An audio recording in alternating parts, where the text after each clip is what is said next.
A kollektív tudattalan legmélyebb rétegeiben olyan igazságok rejtőznek, amelyeket sokan sejtettek már, de kevesen képesek valóban megérteni. Üdvözöllek egy olyan térben, ahol a pszichológia és a misztikum találkozik, ahol a tudatos és a tudattalan határai lassan elmosódnak. Mi, emberek, két világ között rekedt lények vagyunk. Egy világ, amelyet szemünkkel érzékelünk, és egy másik, amely a lelkünk legmélyén tárul fel előttünk. Lehet, hogy most is érzed azt a finom hívást, azt a halk hangot, amely ide vezetett téged. Carl Gustav Jung szerint az individuáció folyamata nem pusztán elméleti fogalom, hanem a lélek útja a teljesség, az igazi önvaló felé. Sokan érzik azt a belső nyugtalanságot, mintha valami nem stimmelne, mintha a mindennapi valóság mögött valami mélyebb, valódi igazság lapangana. Ez az érzés nem véletlen. Jung szerint ez a selbst, a teljesség archetípusa hív téged, hogy elindulj az ébredés útján. De honnan tudhatod biztosan, hogy ezen az úton jársz? Honnan ismerheted fel, hogy a lelked már megkezdte átalakulását, túllépve a felszíni létezés határain? A kollektív tudattalamban ott rejlenek az archetipikus mintázatok, amelyek formálják érzékelésünket, álmainkat, vágyainkat, és gyakran öntudatlanul irányítják belső fejlődésünket. Amikor a lélek ébredésen megy keresztül, ezek az archetípusok sajátos módokon kezdenek megnyilvánulni az egyén életében. Lehet, hogy azt vetted észre, hogy álmaid megváltoztak, intenzívebbek, szimbolikusabbak lettek. Talán mélyebb kapcsolatot érzel valami nálad nagyobbal, valami transzpersonálissal. Előfordulhat, hogy elkezdtél észrevenni szinkronicitásokat is, látszólag véletlen eseményeket, amelyek azonban mély, szimbolikus jelentőséggel bírnak. Ezek nem puszta véletlenek, hanem jelek, amelyek arra utalnak, hogy a tudattalan és a tudatos világ határai elmosódnak, és te belépsz abba a térbe, ahol a személyes találkozik a kollektíddal, ahol a hétköznapi valóság mögött az igazi ébredés kezdődik. Jung mindig hangsúlyozta, hogy az individuáció nem lehetséges a saját árnyékunkkal való szembenézés nélkül. Az árnyék a pszichénk azon része, amelyet elnyomunk, megtagadunk, mert nem tudjuk elfogadni önmagunk részeként. Ez a szembesülés fájdalmat, zűrzavart és az élet irányának elvesztését hozhatja magával. De éppen ezek az élmények jelzik, hogy a lelked ébred, hogy túllépsz a hétköznapi tudat határain, és belépsz abba a térbe, ahol a személyes találkozik a transzpersonálissal. Azok számára, akik ezt az utat járják, ezek a nehézségek nem büntetésként jelennek meg, hanem hívásként, hogy a lélek integráltabb, tudatosabb, autentikusabb módon bontakozzon ki. A következő percekben 9 olyan jelet tárunk fel, amelyek Jung pszichológiája szerint azt jelzik, hogy a lelked az ébredés útján jár. Ez nem egy felszínes lista, nem pusztán inspiráló idézetek gyűjteménye, hanem a lélek mélyreható folyamatainak megértése. Ezek a jelek olyan mintázatok, amelyek az élet legkülönbözőbb területein jelennek meg. Az álmaidban, a kapcsolataidban, a szinkronicitásokban, a belső konfliktusaidban és a világ érzékelésében. Ha ezek közül többet is felismersz a saját tapasztalataidban, akkor lehetséges, hogy a tudattalan már régóta készít téged az átalakulásra. Ezek a felismerések segíthetnek abban, hogy ne félj a változástól, hanem értsd meg annak mélyebb értelmét. A kollektív tudattalan, ez a szimbólumok és archetípusok végtelen óceánja, leggyakrabban az álmainkon keresztül kommunikál velünk. Jung az álmokat a tudattalanhoz vezető legközvetlenebb útnak tartotta, a hídnak a tudatos és a tudattalan között. Az ébredő lélek álmai különösen élénké, szimbolikussá válnak. Ezek az álmok túllépnek a hétköznapi események feldolgozásán, és az archetipikus képeket, szimbólumokat hozzák felszínre a kollektív tudattalamból. Ha észreveszed, hogy álmaid egyre intenzívebbé, visszatérő motívumokkal telivé válnak, például ősi szimbólumokkal, mandalákkal, spirálokkal, szent geometriai alakzatokkal vagy mitológiai lényekkel, az annak jele, hogy a lelked mélyebb rétegeivel kerülsz kapcsolatba. Jung ezeket a szimbólumokat a selbst, a teljesség archetípusának megnyilvánulásaként látta. Az ébredő lélek nem csupán észleli ezeket a szimbólumokat, hanem fokozatosan megtanulja értelmezni is őket a saját élete kontextusában. Egy jellegzetes mozzanat az ilyen álmokban a tudatos álmodás képességének megjelenése. Ez az állapot, amikor az álmodó ráébred, hogy álmodik, különleges lehetőséget kínál arra, hogy aktív párbeszédet folytasson a tudattalannal. Jung szerint a tudatos álmodás a tudattalan mélyebb üzeneteinek közvetlen elérését teszi lehetővé. Mintha az ember a saját pszichéjének titkos nyelvét tanulná meg. Az ébredés folyamatában lévő lélek gyakran spontán módon fejleszti ki ezt a képességet, mert a tudata már nem szorítkozik kizárólag az ébrenléti állapotra. Az ilyen álmokban gyakran találkozik az ember archetípusos alakokkal, az árnyékkal, az animával vagy animusszal, a bölcs öreggel vagy a nagyanyával, akik mind-mind a psziché különböző energiáit testesítik meg. Ezek a találkozások nem csupán passzív tapasztalatok, hanem lehetőségek a tudatos integrációra. Az árnyék, amely az elutasított személyiség részeinket képviseli, gyakran nyugtalanító alakok formájában jelenik meg álmainkban. Az anima vagy animus, a psziché ellenkező nemű aspektusa, olyan tulajdonságokat hoz felszínre, amelyeket vagy elutasítottunk, vagy még nem ismertünk fel önmagunkban. A bölcs öreg a belső tudást, a nagy anya az archetípusos anyai energiát jeleníti meg, amely egyszerre tápláló és félelmet keltő. Az ébredő lélek ezekkel az alakokkal nem menekülő, hanem párbeszédet folytató módon kapcsolódik, fokozatosan integrálva energiáikat a tudatos életébe. Jung szerint az ilyen álomélmények gyakran profétai jelleggel is bírnak. Nem feltétlenül szó szerinti jövendölésekről van szó, hanem arról, hogy az álmok szimbolikusan kifejezik az individuációs folyamat következő lépéseit, előrevetítve, milyen irányban bontakozik ki az egyén lelki fejlődése. Az ébredő lélek álmai gyakran előrevetítik azokat az eseményeket vagy belső átalakulásokat, amelyek később alapvető fontosságúvá válnak.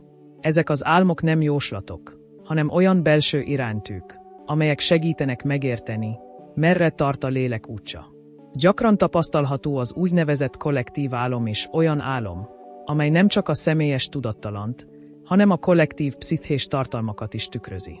Jung megfigyelte, hogy társadalmi krízisek vagy nagy átalakulások idején sok ember hasonló motívumokat, szimbólumokat álmodik, mintha a kollektív tudattalan egyazon üzenetet sugározná mindenkinek.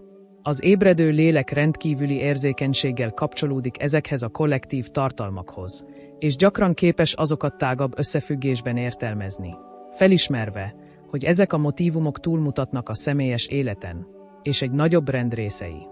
Az ébredés egyik legfontosabb jele a szinkronicitások megjelenése az életben. Jung a szinkronicitást úgy definiálta, mint jelentőségteljes egybeeséseket, amikor egy külső esemény látszólag oké-okozati kapcsolat nélkül tükrözi a belső pszichés folyamatokat. Az ébredő lélek számára ezek a szinkronicitások a mindennapok részévé válnak, mintha a belső és a külső világ közötti fától feloldódna, és a valóság élő hálózatként mutatkozna meg, ahol minden esemény mélyebb jelentést hordoz. Ezek az egybeesések nem csupán furcsa véletlenek, hanem az individuáció útját jelző jelek, amelyek megerősítik, hogy az egyén a helyes irányban halad, vagy segítséget nyújtanak, amikor ismeretlen, bizonytalan pszichés vizeken kell navigálnia. A szinkronicitások gyakran a pszichés átalakulás, a krízis vagy az életfordulók kulcspillanataiban bukkannak fel. Az ébredő lélek ezeket nem puszta érdekességként fogja fel, hanem mély megerősítésként, hogy kapcsolódik valami nála nagyobbhoz, egy intelligenciához, amely túlmutat az egyéni egón. Idővel az ilyen tapasztalatok átalakítsák a világ érzékelését. A világ többé nem pusztán egy mechanikus rendszer, amelyet rögzített oké-okozati láncolatok irányítanak, hanem egy élő jelentéshálózat, ahol a történések a közös jelentés elve alapján rendeződnek. Jung ezt nevezi a kauzalitás helyett működő unifikáló elvnek, amely nem az oké és okozat alapján, hanem a mögöttes jelentés szerint kapcsolja össze az eseményeket. Ez az új szemlélet az élet minden mozzanatát párbeszéddé alakítsa a tudatos és a kollektív tudattalan között. Az ébredő lélek harmadik jele a fájdalomhoz és a személyiség elutasított részeihez való viszony radikális átalakulása.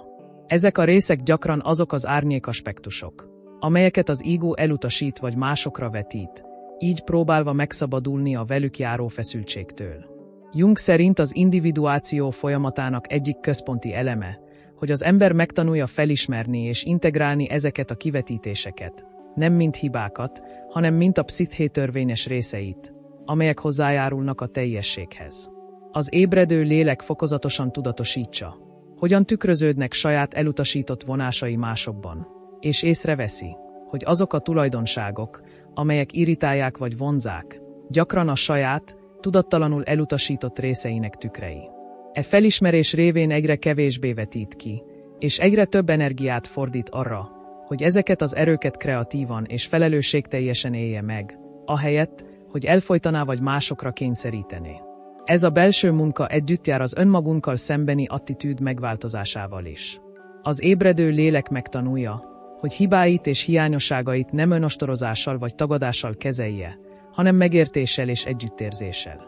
Jung hangsúlyozta, hogy az árnyék elfogadása nem jelenti a destruktív viselkedés igazolását, hanem annak integrálását úgy, hogy az az életépítő és alkotó erejévé váljon. Ez az átalakulás kiterjed a kollektív árnyékra is, azokra az emberi természetben gyökerező erőkre, amelyeket egész társadalmak vagy kultúrák próbálnak tagadni. Az ébredő lélek felismeri, hogyan jelenik meg a kollektív árnyék a társadalmi, politikai vagy kulturális jelenségekben, és tudatos kapcsolatot alakít ki ezekkel az erőkkel anélkül, hogy elnyelné a tömegpszichózis vagy a kollektív félelem.